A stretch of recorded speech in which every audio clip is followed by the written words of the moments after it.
Tomorrow, Friday, November 15th, Jake Paul, mark my words, will defeat Mike Tyson in one of the most guaranteed and easiest bets that I've seen in my entire life. And in this video, I'm going to explain to you exactly why I think Jake Paul is almost guaranteed to beat Mike Tyson and why you should be dropping a significant amount of money on Jake Paul money line. So guys, first off, let's start with the obvious. Jake Paul is 27 years old, which is incredibly young. I'm 24, so Jake Paul is only 3 years older than me, and he's in his absolute physical prime. He is going against an opponent who is 58 years old. And guys, Mike Tyson is almost a senior citizen. Mike Tyson actually just had a medical emergency. If you guys don't believe me, I'll look it up. Medical emergency 2024, where he actually had an ulcer. And this just happened like, I don't know, it was like 2 or 3 weeks ago. He actually had to be removed from a plane because this medical emergency was so serious. If you read this article, the details are absolutely crazy. It says it began during a flight from Miami to Los Angeles on May 26th. The 58-year-old boxer said, "I went to the bathroom and I threw up blood. The next thing I know, I'm on the floor, I'm defecating tar. The source of the trauma was a 2.5-inch bleeding ulcer." Guys, please do not overthink this fight. There are so many people on social media, on Twitter, on Instagram, thinking that Mike Tyson has even a chance to beat Jake Paul. And guys, that is what they want you to think. This is all hype. This is all promo for what is essentially a scripted event. It says so much that this is being held on Netflix, of all places, for completely free. This is for entertainment and it is for money. It is not a serious fight. It is a fight between a borderline senior citizen and an influencer slash YouTuber turned boxer. One who is 27 and the other who is 58 years old. You may not know this, but once you turn past 50s and you're into your upper 50s, 55, 56, 57, 58, you no longer have that physical prowess to be able to compete with someone younger. It doesn't matter if you used to be Mike Tyson. It doesn't matter if you used to be Muhammad Ali. It doesn't matter if you used to be George Foreman. When you're at that age, you cannot compete with someone that young, and you have almost no chance of winning. If you guys want even more evidence, all you have to do is go over to Reddit, go to the boxing subreddit, where there are actual professional boxers who hang out and talk in these subreddits. And one of the most popular Reddit threads of the year says Mike Tyson has close to no chance of winning against Jake Paul. Over 1,000 upvotes, 694 comments. The first comment says, "I agree. Just because Tyson looks good in 5-second shorts doesn't mean much." I completely agree with that. This comment here says this: "I will say this, I'm a 59-year-old man, just a few months older than Iron Mike. Physical things I was capable of during even 5 years ago are beyond my ability to do now. I was very athletic as a young man, but father time has taken much of that ability away. Strength, coordination, endurance, you name it. It's a difficult thing to face, but there is. I hope doctors persuade Mike to reconsider." This one here says Tyson is basically crippled. He's going to get hurt if this is a serious fight. "I think we are being sold a fight, but are going to get a sparring match." Guys, in my opinion, this is the comment that just about sums it up in, the most common sense way to think about it. Tyson took the fight because it pays 2 times his net worth. That's it. And guys, don't get it twisted. This is completely just about money. This is all for money. It is not for the love of the game. It's not for the love of boxing. It's not so Mike Tyson can inflate his ego and go back to the old Iron Mike. They are literally doing this because Jake Paul is getting paid $40 million. Mike Tyson is getting paid $20 million. A lot of people might think that Mike Tyson is super rich or that he has a bunch of money from his boxing career. The truth is, he went absolutely broke. He actually was in significant debt from his taxes. I'm not trying to pocket watch. I'm just telling you why Mike Tyson took this fight. I'm telling you why it's being held. So if you look at Mike Tyson net worth, all these sources, I know that these are not completely accurate. They all say he has a net worth of $10 million. And then the second article, when you look this up, how Mike Tyson went from a net worth of $300 million to broke. And guys, I also want you to think about this. Jake Paul, he has everything to lose. Jake Paul is an influencer with over 20 million followers on YouTube. Who knows how many followers he has on TikTok, Instagram, whatever.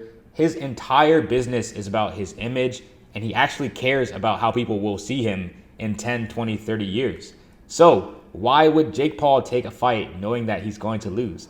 He's only lost one fight in his career, and that was pretty embarrassing for him. It was against Tommy Fury, who is a pretty average boxer at the best. So there's no reason he would take this fight if he thought that he didn't have at least a 100% chance to win. Meanwhile, Mike Tyson is at the end of his career. He's 58. If he loses this fight, nobody's going to make fun of Tyson. All they're going to say is, oh, well, he took this for money. He knew he couldn't win, but he got paid $20 million. So, it doesn't really matter. Mike Tyson is not an influencer. He's not a social media person. He doesn't care about his image. So that is another huge catalyst for Jake Paul to win. It just makes common sense, guys. Don't think about this too hard. The guy is 58 years old. So that brings me to the betting aspect of this. How can you make money off of this basically rigged fight? If you go to FanDuel right now, Jake Paul is being offered at minus 205, meaning if you put $100 on this, it would return $45. If you put $200 on this, it would return $100 in profit. I think my math is right. So $100 would return $48. $200 would return $97.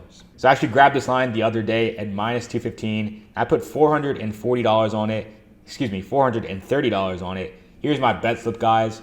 $430 to pay $200 in profit. So I wanted to make this to win $200. So I made my bet size appropriate for that. I put $430 on it. If you guys don't know minus 215 or minus 205, if you want to know what that correlates to as a percentage, all you have to do is look up Implied odds calculator, go to this Action Network link, and type in minus 205. So minus 205 is equals to 67%. This means that FanDuel is giving you 67% chance for Jake Paul to win. If you think that Jake Paul has a higher than 67% chance to win, which I personally do, I think his chances are somewhere from 80 to 90%, then this is a good bet. This is a mathematically profitable bet over the long run. So even if this bet loses, this is what most people don't understand, and this is what you really need to get through your head. If this bet loses, but you got it at minus 205, it's still a good bet. It doesn't matter the outcome. It doesn't matter the result. It matters that you got the bet at a good price compared to what you think it is. And if you do this over the long run, sure, you might lose this time if you get unlucky, but if you keep doing this over the long run, you will make money because you're making bets that are mathematically profitable. In this case, we're using our own thought process to deduce what we think the odds are, but you can use tools like the one inside my Discord to actually find the fair value of these bets and make plus EV bets over the long run, which is exactly how I've made over $100,000 in my career betting on sports.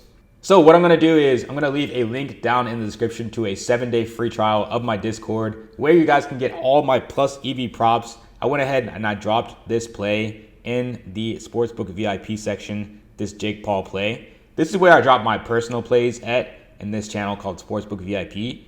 But my plus EV bot that I literally just built and I released to the Discord, you guys can get for 7 days completely free. We have game lines here, which are going to be money lines, spreads, totals. And then we have a spreadsheet for props.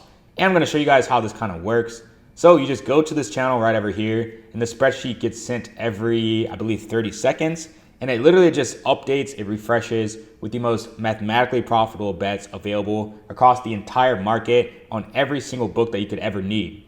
So that goes for DraftKings, FanDuel, Caesars, BetMGM, Fanatics, Bovada, BetOnline, Fliff.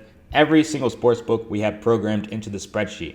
You can see the bets here. Here are what the odds of the bet are. So you just go to the sports book and you find this bet. Green Bay Packers, Chicago Bears, field goals under 3.5. You would find this at minus 105. This tells you what the actual fair odds are, which are minus 128. And then over here, it tells you how many units you should put on this bet. So in this case, you should put 2.58 units on the Packers and Bears, field goals under 3.5. This has an expected value of 9.8, meaning over the long run, you will make $9.80 for every $100 you bet on an outcome like this. If you guys don't know what that means, make sure you just join the Discord. You can literally ask me any question about my process in the VIP chat right here. You just click on this and you can type me a message, tag me, and I will answer literally any question that you guys have. If you guys want to follow me on Pickett, check out my Pickett. I have completely nothing to hide. This is my entire record, my all-time record, my record this month, my record this week, whatever. And here's my 2024, up over 400 units with an ROI around 5%. All right, that's gonna do it for this video, guys. Make sure you get the free 7-day trial to my sportsbook bets down in the description. Get access to the Discord where I have all of these plus EV props. I'm super excited to roll this out and I hope you guys love this tool. All right, I'll see you in the next one. Cheers.